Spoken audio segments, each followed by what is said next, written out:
So hi everyone, এটা আমাদের 6 March 2026-এর Nifty ফিফটির market. তো আজকে আমি যে ট্রেডটা নিয়েছিলাম সেখানে একটা ছোট্ট স্টপ লস হয়েছে। তো একটুখানি ট্রেড রিপোর্ট ডিসকাস করি। আচ্ছা, আগের দিন এই যে লেভেলসগুলো দেখছো, এই লেভেলসগুলো আমি প্রত্যেক দিন অ্যাকচুয়ালি, যেমন আজকে 6 তারিখ, তো আমি 9 তারিখের জন্য এই ভিডিও শেষে যে সম্ভাব্য সাপোর্ট অ্যান্ড রেজিস্ট্যান্সগুলো থাকবে সেগুলো তোমরা দেখতে পাবে, ঠিক আছে?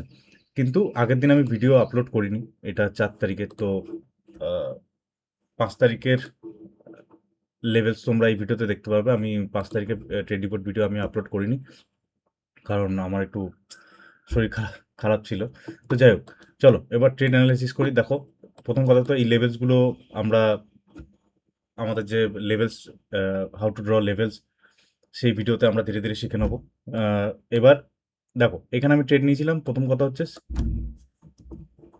লেভেলসের কাছাকাছি একটা স্ট্রাকচার আমাদের এখানে প্রোভাইড করেছে, কারেক্ট? এবার তোমরা জানো যে আমি 5 মিনিটস টাইম ফ্রেমে এবং 1 মিনিটস টাইম ফ্রেমে অ্যানালাইজ করি। এবার 5 মিনিটস টাইম ফ্রেমে একটা সিম্পল এম প্যাটার্ন তৈরি হয়েছে, সুন্দর। এই লেভেলসের কাছাকাছি আমরা সবসময় লেভেলসের কাছাকাছি ট্রেড নিই, মানে লেভেলসের কাছাকাছি যদি, কারণ কি ওটা সাপোর্ট অ্যান্ড রেজিস্ট্যান্স। এবার আমরা লেভেলসের কাছাকাছি কোনো যদি সেট আপ যে তৈরি হয়, তখন আমরা সেই সেট আপের ওপর প্রোভাইড করি, ট্রেড নিই। এবার আমাদের বেশিরভাগ সেট আপ থাকে M pattern, W pattern, cup and handle আর হেড অ্যান্ড শোল্ডার, সবকটা সেমি প্রায়, মানে সাইকোলজিক্যালি সবকটা সেট আপ এবং ওর স্টপ লস প্যাটার্ন সেম।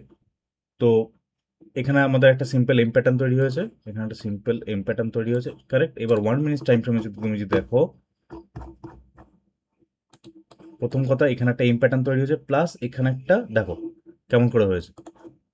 এটা একটা 5 মিনিট টাইম ফ্রেমে এম প্যাটার্ন। এবার এখানে এসে এখানে গিয়ে এই দেখো এখানে একটা ছোট্ট এম প্যাটার্নের মতন হয়েছে, তাই আমি এখানে এন্ট্রি নিয়েছি। এবার 5 মিনিটস টাইম ফ্রেমে তুমি যদি আবার দেখো, তাহলে এখানে একটুখানি ক্যান্ডেলের ভিড় ছিল। তো এখান থেকে গিয়ে আমি অ্যাকচুয়ালি, যেহেতু এখানে একটা ছোট্ট স্টপ লস দিয়ে, স্টপ লস আমাদের কত ছিল? স্টপ লস আমাদের 24 পয়েন্টের মতন ছিল। স্টপ লস আমার সবসময় 20 থেকে 25 পয়েন্টের মধ্যে থাকে।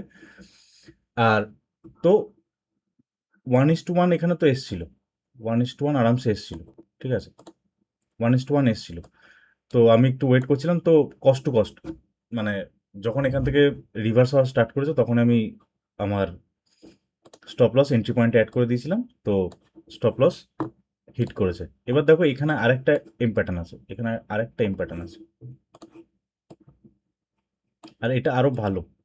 কারণ কি, এখানে এই জায়গাটাতে কি হয়েছে, লিকুইডিটি সোয়েপ হয়েছে।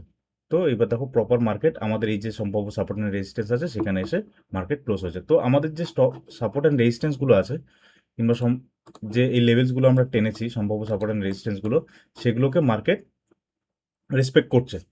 তো আমরা ধীরে ধীরে আরো ভালো করে ট্রেড করা শিখবো। আর এই ভিডিওর শেষে তোমরা নেক্সট ডে মানে 9 তারিখের জন্য যে সম্ভাব্য সাপোর্ট অ্যান্ড রেজিস্ট্যান্স আছে সেগুলো তোমরা দেখতে পাবে। চলো, থ্যাংক ইউ।